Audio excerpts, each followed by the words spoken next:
Hey guys, so I've been wanting to make a video for a little while here, just to tell my story and to get it out there and to help myself heal. The more I talk about it, the easier it gets. So I was gonna wait till after the end of this month, beginning of next month. I'm doing a bodybuilding competition, bikini, Muscle Beach 2015. I'm super excited. Of course, my family and my friends know because it's all I've been obsessing about for the last 7 months. But since today is World Suicide Prevention Day, I felt like it would be appropriate for me to make this video today. And of course, I'm wearing yellow to support suicide prevention. It's my Minion shirt, so it's adorable. If you don't like Minions, that's okay too. So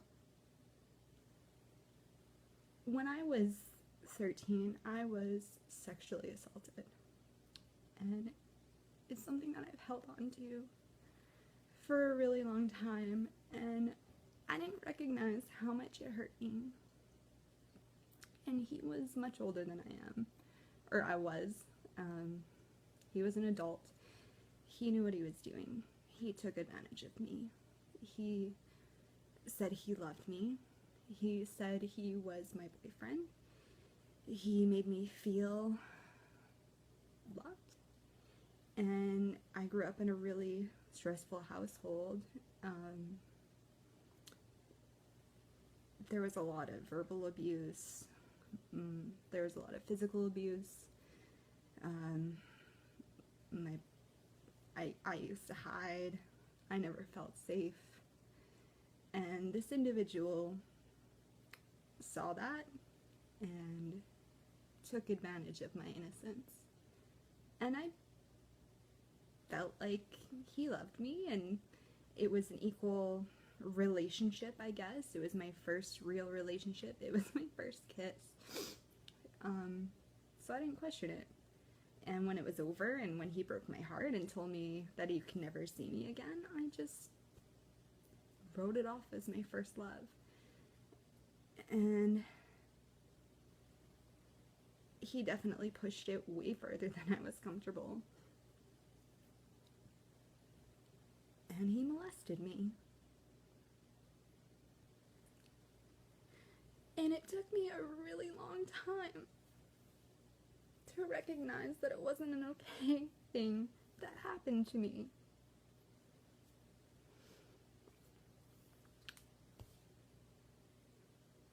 I lost my virginity when I was 20 to a boyfriend, and it was rape. And that was also really hard to recognize. I didn't go to the police until I was 26,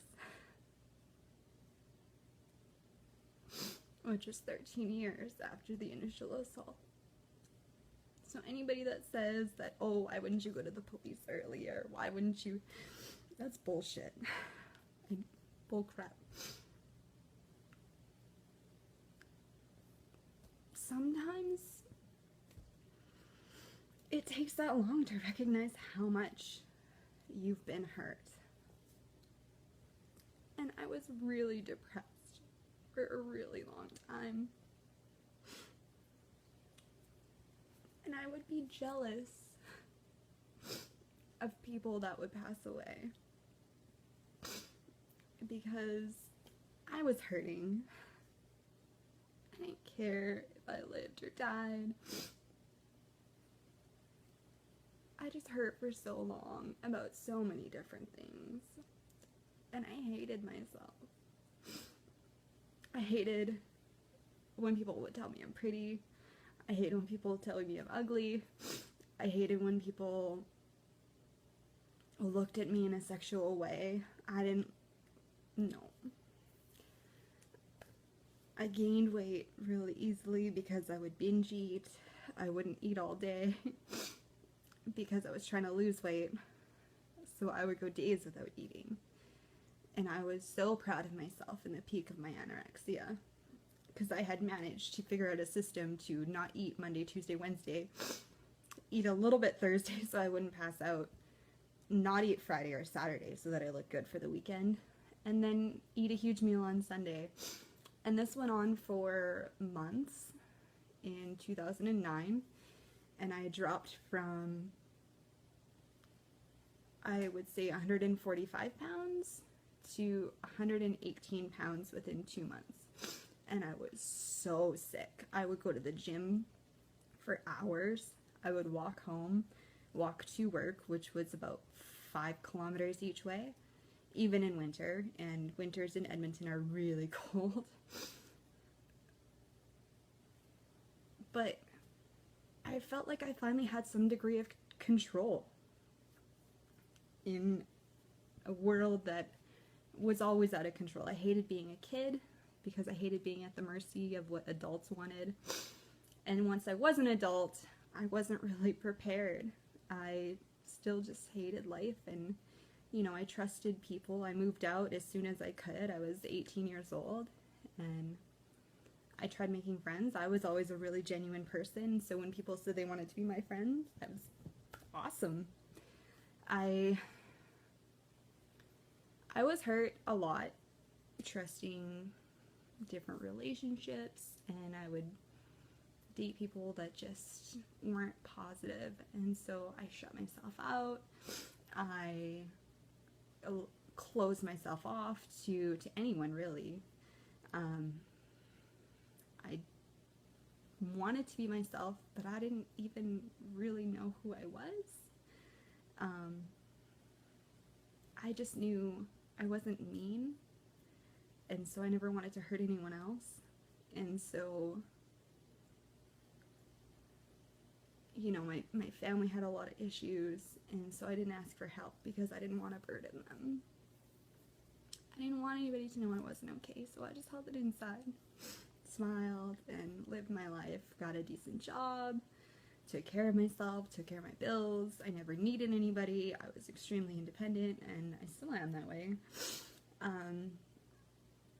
But it was really hard for me to trust people and to open up and to say that I'm not okay. And that's okay. I got married in May of 2013 to the most amazing person ever.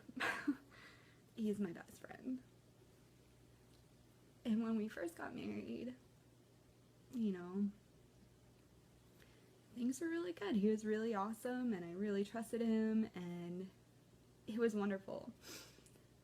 But then we started arguing a lot, and he would never argue back with me. It was just me being angry. You know, we never name called, we never put each other down, because I grew up in a household like that, and I hated it. And I don't believe in name calling and then having to take back what you said. You can never take back the words that you say. If you say something to someone, you can apologize for it later, and you should apologize for it later, obviously, but those words still hurt, and I don't ever want that to be part of my family, or part of my marriage, or part of my friendships. So I just say what I mean, and I don't like that. I don't like name calling. Why call somebody a mean name? You can't take it back later, especially on the internet. Don't be mean to people. There's no point. You don't know them. They don't know you. So why would you be mean? Just be kind. I think that's the biggest thing we can do, is just be kind. You don't know what the other person is going through. You don't know their hurt or their struggle or what they've been through. You might assume things about them, but you don't know. And maybe they're just having a crappy day. And what makes a crappy day worse? Mean people. What makes a crappy day better? When somebody's nice to you. So be nice to other people, and people will be nice to you, I promise. And I guess at the end of the day, why I wanted to make this video is we were arguing a lot, and I finally recognized the source of why I was so unhappy. And it really was because I was sexually assaulted, and I never dealt with it in the proper way. I never asked for help. I never got proper therapy. I couldn't talk to my family. And the communication in my marriage broke down, and we couldn't talk to each other. So things were really hard. You know, I finally went to the police because my husband was really supportive. He's always been extremely supportive. I told him what happened, and I told him that I need help, and he was completely there for me the whole way. And so I went to the police. I filed a police report. I have a video log of my, you know, statement, my victim impact statement. It's out there. It can never go away. And, you know, the police asked me, why now? Why 13 years later did you decide to come to the police? And I said, I would never regret telling the truth.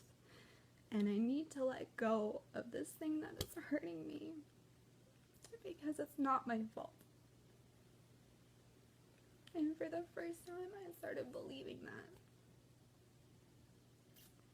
And if somebody's hurt you, it's not your fault. If you've been the victim of domestic abuse, domestic violence, if you've been picked on, bullied, cyberbullied, if you've been sexually assaulted, sexually harassed, if you've been hurt in any way, it's not your fault. The world is full of unkind people, and it doesn't need, you know, internet trolls making it worse for everyone. What it needs more is for the average person just to be kind.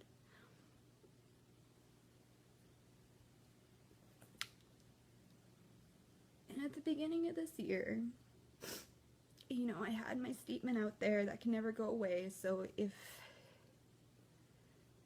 my case ever goes to trial, this individual doesn't live in Canada, but if they ever cross the border, he'll be arrested and I'll be forced to testify in court. Which is always in the back of my mind, and it hurts. I've been diagnosed with post-traumatic stress disorder, and it's really hard to live with. But I try my best to put on a smile each day and live, and I'm trying to let go. And that's why I wanted to make this video and admit to the world that at the beginning of this year, I tried to kill myself. I was done. I didn't want to be here anymore. It hurt. It still hurts. I felt like I was hurting my husband because I was so grumpy all the time. I saw him stop being happy, and I blamed myself.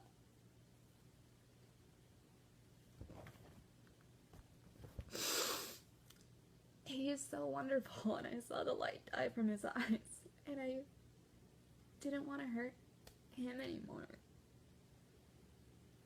So I had it planned out.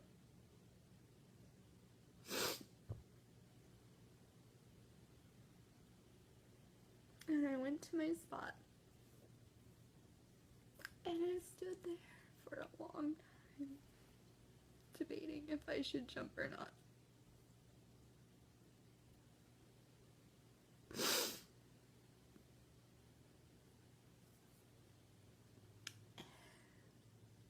I couldn't do it. I couldn't. And I felt like I failed.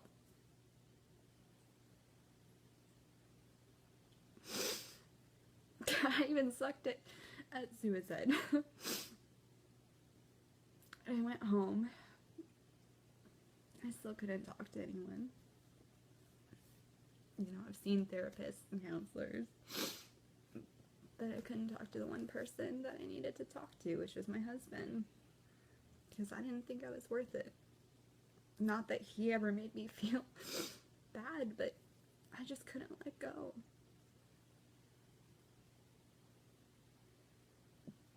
And so I decided I couldn't live the way I was going. I couldn't keep living the way I was going. So I have some friends that have competed in bodybuilding competitions, and I decided, you know what? Why not me? I can do that. I have never had a positive experience with food. I need to learn how to eat properly if I'm going to continue living this life and potentially have children in the future.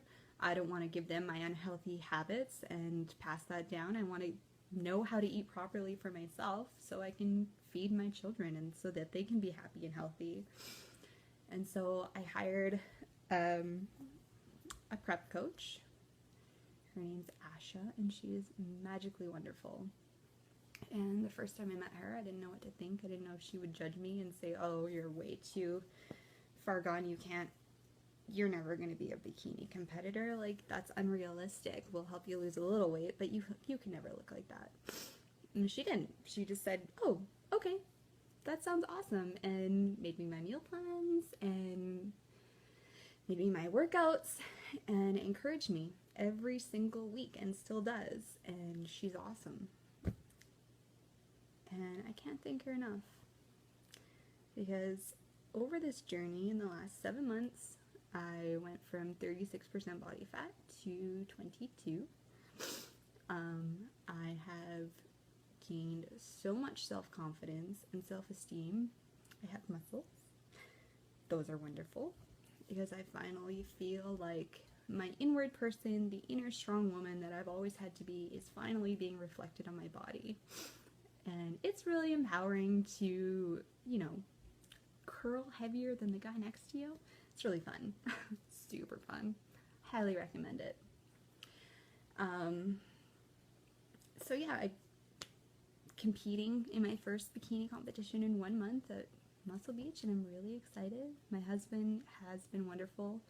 He opened up to me in about March of this year, and he struggled with depression himself, and he admitted to me that he had his own suicide planned out.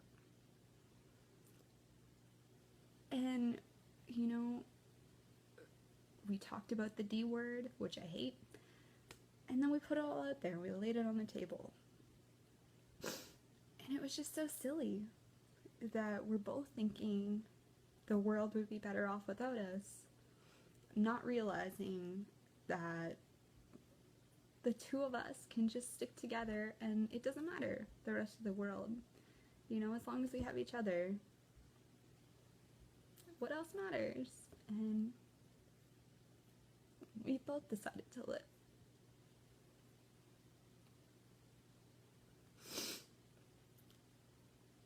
And that's okay. And it's okay to think about suicide. It's okay to have those thoughts. As long as, if you have those thoughts, talk to someone you trust, talk to someone you love. They're not going to think less of you. I'm not going to think less of you. No one is. The strongest people are the ones that ask for help, and we're stronger together. And if we can all just be a little more kind and a little more open, the world will be just a little bit better.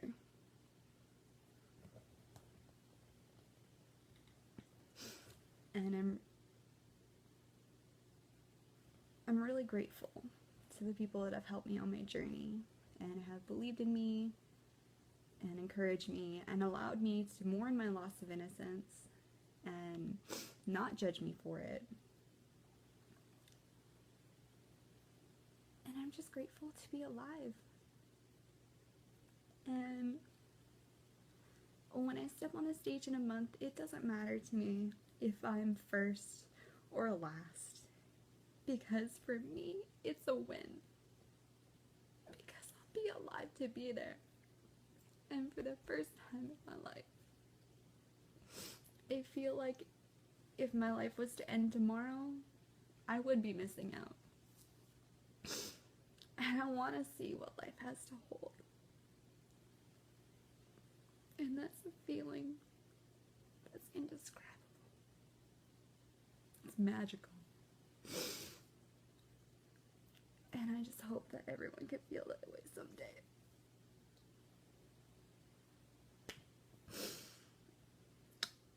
And I'm willing to be your friend If you don't have a friend, if you don't have someone that understands, just talk to me. Come lift with me at the gym. I'm there all the time. Anyway, thanks for taking the time to watch this. I'm sorry it was so long. I love you though. Bye.